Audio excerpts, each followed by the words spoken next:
আজ ৬৩০তম ঐতিহাসিক শ্রীপাদ মাইসের রথযাত্রা উৎসবে দামামা বেজে গেল।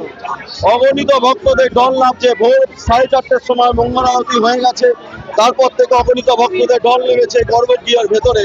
প্রভু ভোগ খেয়ে বাইরের চাতালে 8টার সময় বেরোলেন। উনি এতটাই কৃপালু, উনি সকল ভক্তদের দর্শন দেওয়ার জন্য বাইরের চাতালে উনি নিজে থেকে বেরিয়ে আসেন। এবং এখন আমাদের পূজা অর্চনা চলবে। দুপুর 2টোর সময় আমাদের ওপেনিং হবে, সূচনা হবে। দামোদর শিলা উঠবে প্রথম উঠবে নারায়ণ, সত্যযুগে নারায়ণ, ত্রেতায় রামচন্দ্র, তারপরে কৃষ্ণ, আর কলিতে উনি জগন্নাথ, উনি যুগে যুগে অবতীর্ণ হয়ে আছেন।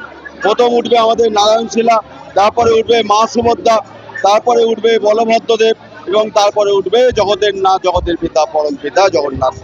দুপুর 2টোর সময় শুভ সূচনা এবং বিকেল 4টের সময় রথের রশির টান শুরু হয়।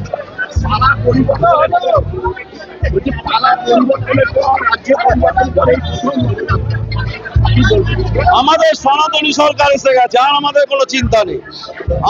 আমরা সনাতন ধর্মের বিকাশের জন্য আমাদের সনাতনী সরকার এসেছে।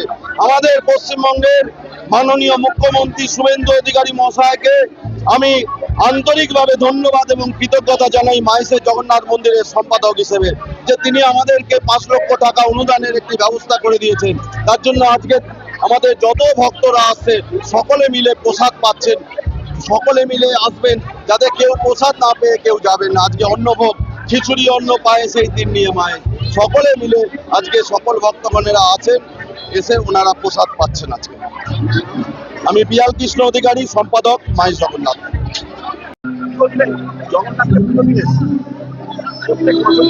প্রত্যেক বছর আসি, আমি গায়ের কাছেই থাকি।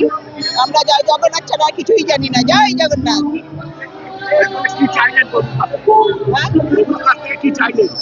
চাইলাম সবার ভালো থাক, সবার ভালো হোক, হিংসা দূরে যাক। আমার বাড়ি শ্রীরামপুরে, আমি ফ্ল্যাট কিনেছি। সবাই ভালো থাক, সুখে থাক, আমরাও তার সঙ্গে ভালো থাকি, হিংসা দূরে যাক। ভালো লাগে। আমি আছি আজকে 15-16 বছর হয়ে গেল। তার আগে আমি কলকাতায় ছিলাম। আমার নাম মিতা পাঠক।